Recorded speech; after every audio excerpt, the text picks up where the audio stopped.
Change always fascinated me. But today, I want to talk about something even more fascinating: money.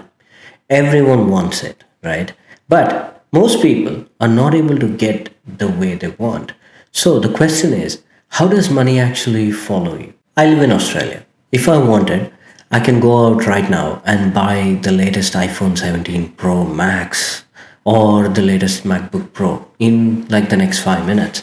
If I really want, I could go buy the most recent Mercedes GLS that's worth about $150,000. I can afford them, but here is the truth: I don't deserve them.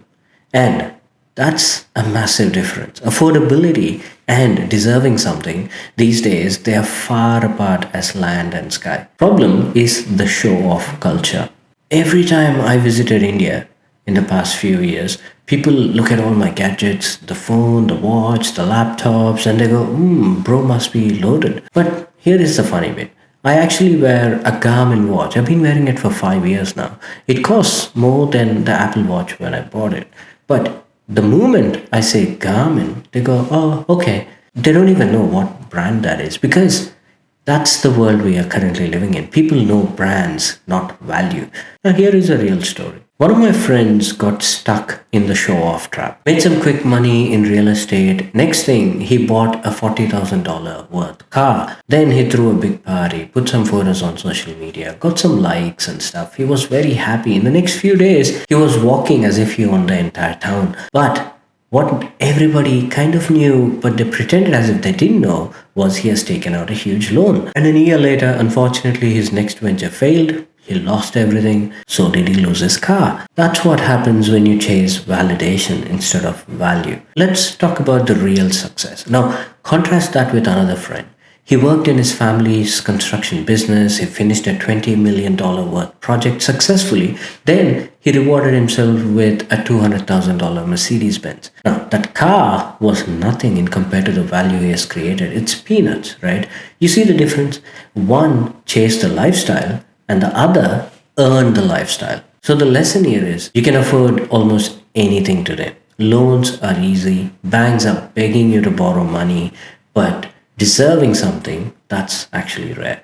Affordability comes from money. Deserving comes from the value you create.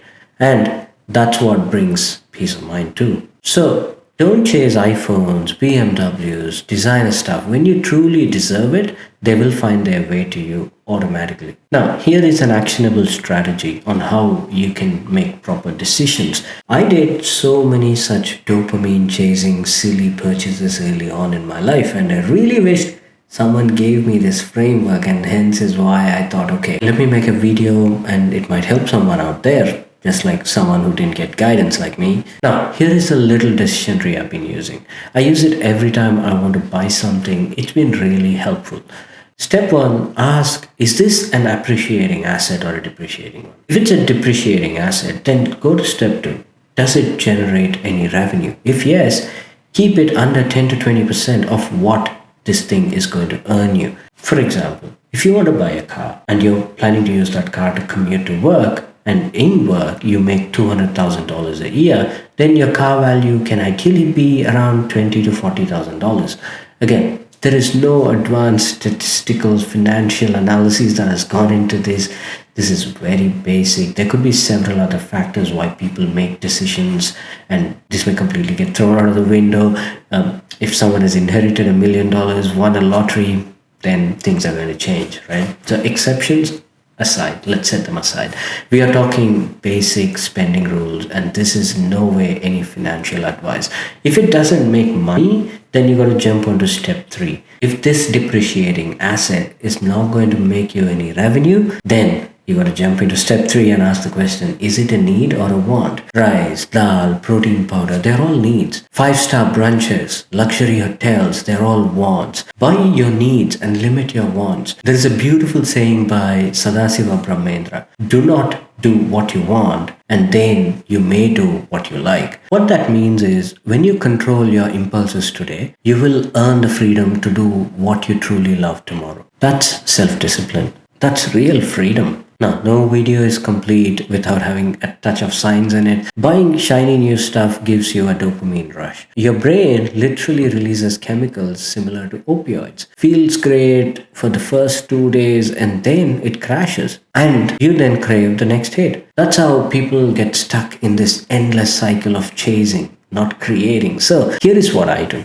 I keep a wish list. Every time I want something, I started parking it there. Not in my shopping cart. It's an actual list. Then I look at it every month and I ask, do I still want it? Most times I don't. That's how you train your brain to find rewards in saving, not spending. What's the final takeaway? The harder you work on your purpose, the more value you add to people's lives. The more money will follow. Don't let the show off culture fool you. Focus on adding value. Be the person who creates, not just consumes. As Sri Krishna says in the Bhagavad Gita, selfish people focus on rewards. Great people focus on their work. So just work hard. Invest wisely by appreciating assets. And remember, the BMWs, the iPhones, the Rolexes, and the validation and the following, they're all just byproducts of the value that you bring to this world.